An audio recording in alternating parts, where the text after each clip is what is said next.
ഇറാനെ തകർക്കാൻ ഇസ്രായേലിന് കൈകൊടുക്കുമോ എന്ന ഒറ്റ ചോദ്യത്തിന്റെ ഉത്തരമാണ് മധ്യപൂർവ്വ ദേശത്തിന്റെ ഭാവി നിർണയിക്കുന്നത്. ഇറാന്റെ ആണവ കേന്ദ്രങ്ങൾ ആക്രമിക്കാനുള്ള ഇസ്രായേലിന്റെ ഓപ്പറേഷൻ റൈസിംഗ് ലയണിൽ പങ്കുചേർന്നാൽ ഇറാന്റെ ഫോർഡോ ആണവ കേന്ദ്രമാകും യുഎസിന്റെ പ്രധാന ലക്ഷ്യമാകുക എന്നാണ് റിപ്പോർട്ട്. എന്തിനാണ് ഫോർഡോയിൽ ഇസ്രായേൽ യുഎസിന് സഹായം തേടുന്നത്? എന്തുകൊണ്ടാണ് ഫോർഡോ ഇസ്രായേലിന് അപ്രാപ്യമാകുന്നത്? നദാൻസിനു ശേഷം ഇറാന്റെ രണ്ടാമത്തെ പ്രധാന ആണവ സമ്പുഷ്ടീകരണ കേന്ദ്രമാണ് ഫോർഡോ അഥവാ ഷാഹിദ് അലി മുഹമ്മദി ആണവ കേന്ദ്രം.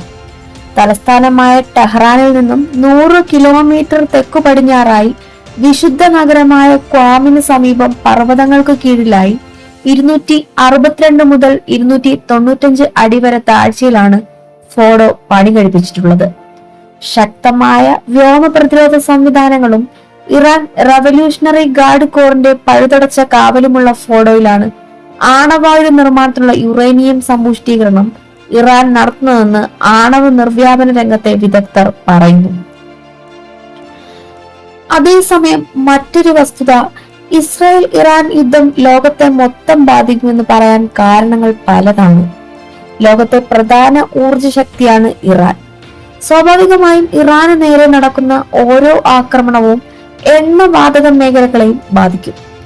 അവിടെ നിന്നുള്ള കയറ്റുമതിയും മറ്റും തകിടം മറയാൻ ഇടയാക്കും.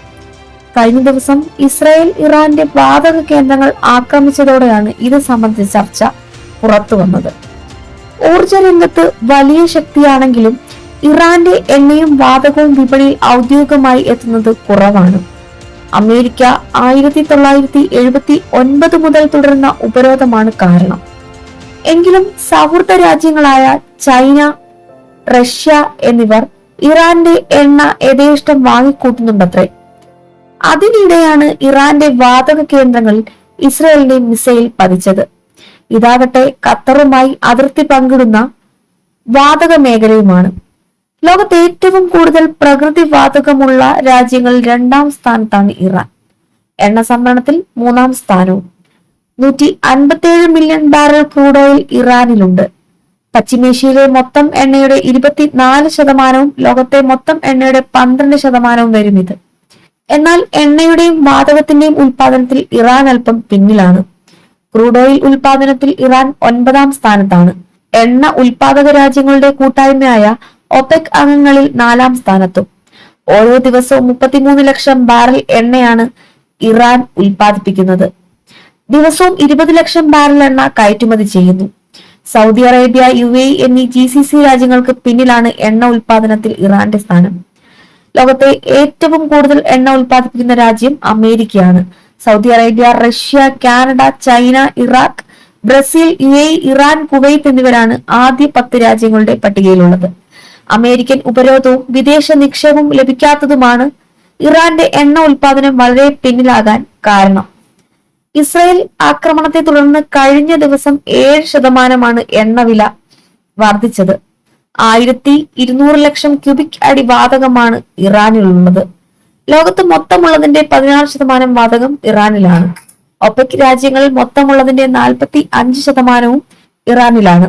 എന്നാൽ ലോകത്ത് കൂടുതൽ പ്രകൃതിവാതകം ഉൽപ്പാദിപ്പിക്കുന്നത് അമേരിക്കയാണ്.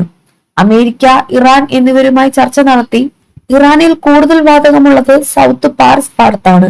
ഇവിടെയാണ് കഴിഞ്ഞ ദിവസം ഇസ്രായേൽ ആക്രമണം നടത്തിയത്. ഈ പാടത്തിന്റെ മറ്റൊരറ്റം ഖത്തറിനോട് ചേർന്നാണ്. ഖത്തറിൽ നോർത്ത് ഡോം എന്നാണ് ഈ മേഖല അറിയപ്പെടുക. ഇസ്രായേൽ നടത്തിയ ആക്രമണം തങ്ങളുടെ വാതക ഉൽപാദനത്തെയും കയറ്റുമതിയെയും ബാധിച്ചിട്ടില്ല എന്നാണ് കഴിഞ്ഞ ദിവസം ഖത്തർ വ്യക്തമാക്കിയത്. അമേരിക്ക, ഇറാൻ എന്നിവരുമായി ചർച്ച നടത്തി വരികയാണെന്നും ആക്രമണം നിർത്തിയില്ലെങ്കിൽ വലിയ പ്രതിസന്ധി ലോകം മൊത്തം നേരിടേണ്ടി വരുമെന്നും ഖത്തറിന്റെ വിദേശകാര്യ മന്ത്രാലയ വക്താവ് മാജിദ് ബിൻ മുഹമ്മദ് അൽ അൻസാരി പറഞ്ഞു. ഇസ്രായേൽ ഇറാന്റെ എണ്ണ വാതക മേഖല ആക്രമിച്ചാൽ ഉൽപാദനവും വിതരണവും തടസ്സപ്പെടും. ഇത് ക്രൂഡ് വാതക വില ഉയരാൻ കാരണമാകും. മാത്രമല്ല ഇറാൻ അതിർത്തിയിലെ ഹോർമസ് കടലെടുക്കു വഴിയുള്ള ചരക്കു കടത്തും തടസ്സപ്പെടും. ഇത് ലോക വ്യാപാരം തകിടം മറിക്കുമെന്നാണ് പുറത്തുവരുന്ന റിപ്പോർട്ടുകൾ.